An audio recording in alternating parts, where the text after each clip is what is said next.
안녕하십니까 톰님. 안녕하세요. 반갑습니다. 와인마시아 톰 이준혁입니다. 오늘 해주실 얘기는 뭐죠? 오늘 역시 보노마네입니다. 오늘은 보노마네 레보몽에 대해서 소개를 좀 해드릴까 합니다. 레보몽은 보노마네에서 가장 큰 면적을 지닌 프리메크루 중 하나로, 이 포도밭은 이제 탐스러운 과일 캐릭터와 감미로운 텍스처가 돋보이는 우아한 와인이 생산이 되고 있습니다. 포도밭의 전체 면적은 약 11.4헥타로 보노마네와 플라자 에세조 경계면에 위치해 있습니다. 레보몽은 총 4개의 플랫으로 나눠져 있습니다. 보노마네는 레보몽, 그 다음에 레오 드 보몽으로 나눠져 있고, 그 다음에 플라자 에세조에는 레오몽 5, 이게 한 0.36헥타 정도 될 거예요. 그 다음에 레보몽 바, 이게 약 한 7.8헥타 정도로 나누어져 있습니다. 그리고 남쪽으로는 D109 도로를 따라 프리메크루인 오브릴레가 위치해 있습니다. 레보몽은 남쪽과 동남쪽을 바라보고 있고요. 토양은 진흙과 석회석이 베이스를 이루고 있으며, 그 중에서도 석회석의 비율이 조금 높은 편입니다. 그 가파른 미들 슬로프에 위치한 플랫들은 다른 포도밭들과는 달리 이제 표토층에 비해 철분이 많이 함유된 석회질 토양이고요. 그 다음에 아래쪽 토양은 단단한 석회암들이 자리 잡고 있어 이제 배수가 잘 되고 뿌리가 깊게 자리 잡을 수 있는 뛰어난 퀄리티를 지닌 포도들이 생산이 되고 있습니다.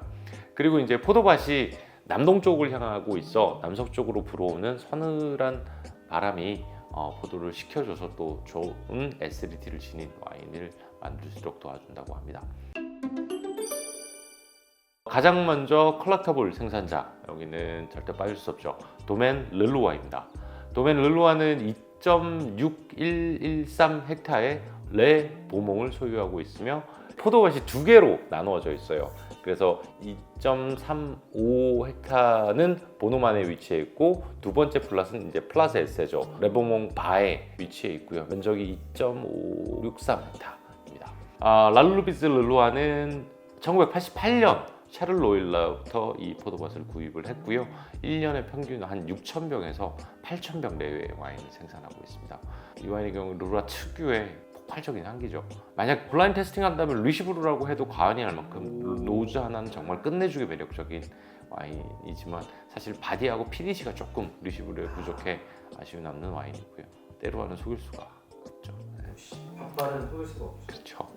개인적으로는 이제 1988 빈티지를 필두로 93, 99, 2001, 2003, 2014 빈티지 총 6개의 빈티지를 테스팅했으며 모든 와인들이 최고의 퍼포먼스를 보여줬습니다. 이 와인의 평균 가격이 약 6,000불대 있고요. 빈티지에 따라서 10,000불에 가까운 가격에 판매가 되기도 합니다. 그리고 최소 미니멈 한 12년에서 15년 정도의 셀러링이 필요한 와인입니다. 자, 다음 소개해드릴 컬렉터블 생산자, 바로 도멘 두작입니다. 두작은 0.73헥타의 레보몽을 소유하고 있으며 그들이 소유한 포도나무의 평균 수령은 약 한 45년 정도입니다. 두작의 레보몽은 피오노 노아가 지닌 우아함을 매력적으로 잘 표현하면서도 잘 짜여진 밸런스와 아름다운 애시디티를 지닌 와인이 만들어지고 있습니다.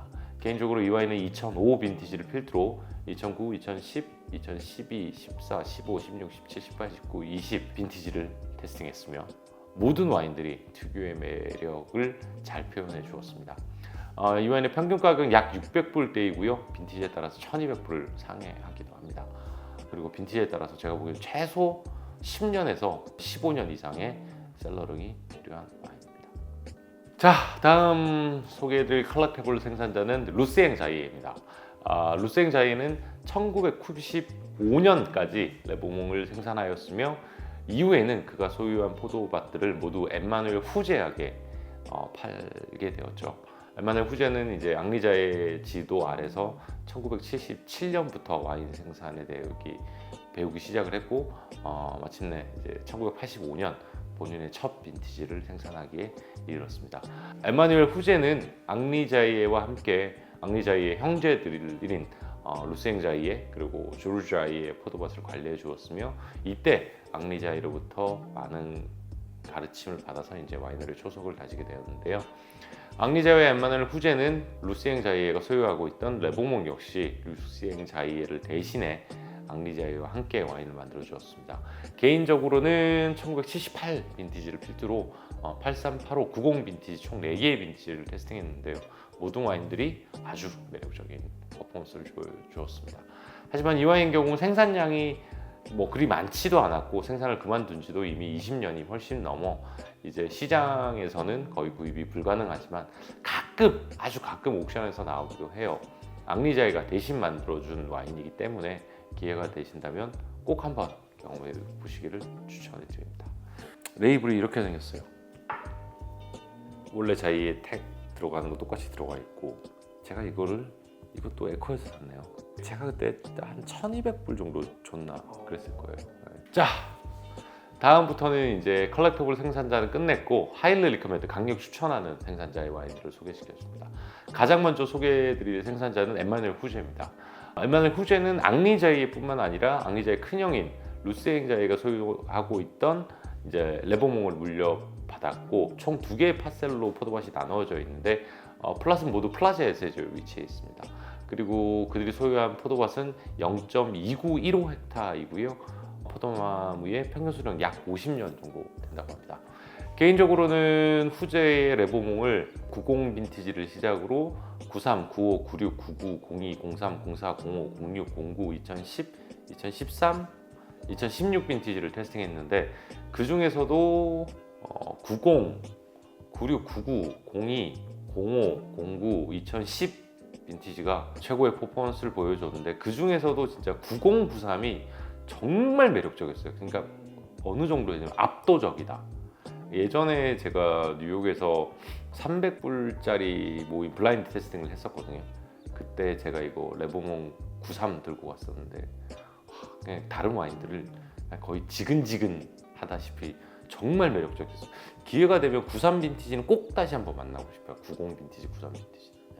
이 와인의 평균 가격은 약 한 1000불대이고요. 빈티지 따라서 한 2500불대에 판매되고 있는데 최소 10년 정도의 셀러링이 필요한 와인입니다. 자, 다음 강력 추천해드릴 생산자는 조르주 노엘라입니다. 조르주 노엘라는 0.45헥타의 레보몽을 소유하고 있으며 그들이 소유한 포도나무의 평균 수량은 약 90년이 넘는 비에비뉴들입니다. 조르주 노엘라의 레보몽은 노엘라 특유의 섬세함과 우아함을 지니고 있으면서도 밸런스가 아주 좋은 와인들이 생산이 되고 있어요. 개인적으로는 2011 빈티지를 필두로 2021까지 모든 빈티지를 테스팅했죠. 제가 항상 말씀드려요. 2012부터 15 빈티지까지는 굉장히 좀 섬세하고 우아한 피노의 스타일이었다면 2016부터 20 빈티지까지는 굉장히 또 파워풀한 스타일의 와인을 만들었고 21은 다시 하늘하늘하게 갔다가 21은 다시 이 스타일로 바뀌었더라고요. 들쭉날쭉 이렇게 왔다 갔다 하고 있어요. 왔다 갔다 하는데 저는 사실은 하늘하늘한 스타일이 훨씬 더 좋은 것 같아요.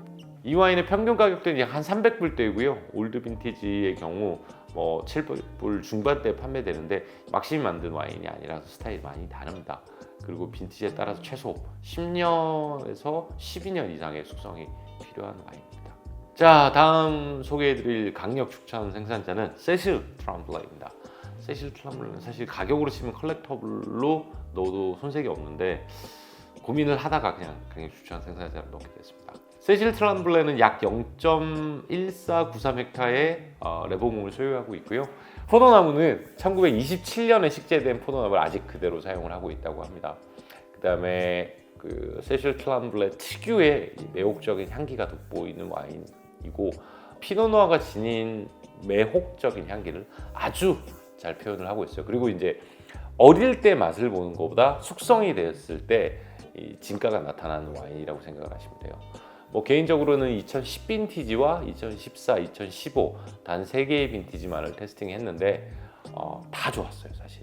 그리고 제가 말씀드린 게 숙성에 대해 제대로 보여준다는 게 2010 빈티지를 2022년에 테스팅했는데 진짜 좋더라고요. 시음젓기 딱 초반에 들어간 거. 물론 14, 15도 좋긴 했지만은 딱 시음젓기 딱 들어가요. 터지는 게 그냥 장난 아니더라고요. 이 와인의 평균 가격이 약 1,300불대이고요. 빈티지에 따라서 1,500불을 육박하기도 합니다. 자, 다음 소개해드릴 강력 추천 생산자는 유드로 노엘라입니다. 유드로 노엘라는 0.32헥타의 레보몽을 소유하고 있고요. 그들이 소유한 플랫은 2개로 나누어져 있으며 포도나무의 평균 수령은 약 60년 정도입니다. 홀 클러스터를 적절히 블렌딩해서 줄기의 향도 좀 집어넣고 피노누아가 지닌 이제 퓨리티도 잘 표현을 하고 있는데 최근 갈수록 뛰어난 완성도를 지닌 와인을 생산을 하고 있어요. 뭐 개인적으로는 2010 빈티지를 필두로 14, 15, 17 총 4개의 빈티지를 테스팅했는데 특히 2015 빈티지가 아주 인상적인 퍼포먼스를 보여줬습니다. 이 와인의 평균 가격은 약 한 300불대 중반이며 올드 빈티지 뭐 59년 같은 경우에는 2,000불을 상회하기도 합니다. 제 생각에는 최소 10년 미니멈 숙성이 필요한 와인인 것 같아요. 주목해야 될 생산자 사실 중에 하나죠. 자, 다음은 very good 생산자입니다. 바로 장그리보입니다. 장그리보는 0.93헥타의 레보몽을 소유하고 있으며 포도나무는 1964년에 식재가 되었다고 합니다. 굉장히 클래식한 부르고뉴 와인을 생산하고 있는데 알텐 그리보는 1987년부터 아버지를 이어서 와이너리를 이끌었고 지금도 아들과 딸을 도와서 와이너리를 만들고 있죠. 개인적으로는 2009 빈티지부터 아주 뛰어난 완성도를 보여주었다고 생각을 하고 있고요. 2017부터인 이제 장녀인 마틸드가 와인메이킹을 맡고 있고 아들인 위베르가 포도밭을 관리하고 있습니다. 개인적으로는 2009, 2014 단 2개의 빈티지를 테스팅했는데 두 와인 다 수준급의 완성도를 지니고 있었습니다. 이 와인의 평균 가격은 200불대 후반이고요. 올드 빈티지는 한 600불대 판매되고 있습니다. 개인적으로는 한 10년 정도 숙성되면 맛있게 드실 수 있는 와인인 것 같아요. 이 집도 수량이 점점 시장에서 참 안 보여서 이 집은 그랑크루가 오히려 더 잘 보이는 것 같아요. 프레임크루나 빌라시는 시장에서 보이지가 않아요. 그래서 사실 미국에 있을 때는 레스토랑에서 시켜 먹을 거 없으면 한 명씩 시켜 먹었었는데 한 200불 내면 그랑크루도 사 먹고 했었거든요. 장그리보는 가격이 참 좋았던 생산자인데 지금 이 집도 가격이 많이 올라서 좋은 생산자예요. 딸이 와인은 참 델리케이트하게 만들지 않나 싶어요. 자, 오늘 레보몽은 여기까지입니다. 저는 또 다음 시간에 재미난 이야기 보따리를 들고 찾아뵙도록 하겠습니다. 감사합니다. 와인 맛이나 톰 이준혁이었습니다. 오늘은 아주 뛰어난 완성도를 지닌 어쩌면 최고의 빈티지 중 하나로 남을 2022 빈티지에 대해 이야기를 해드립니다.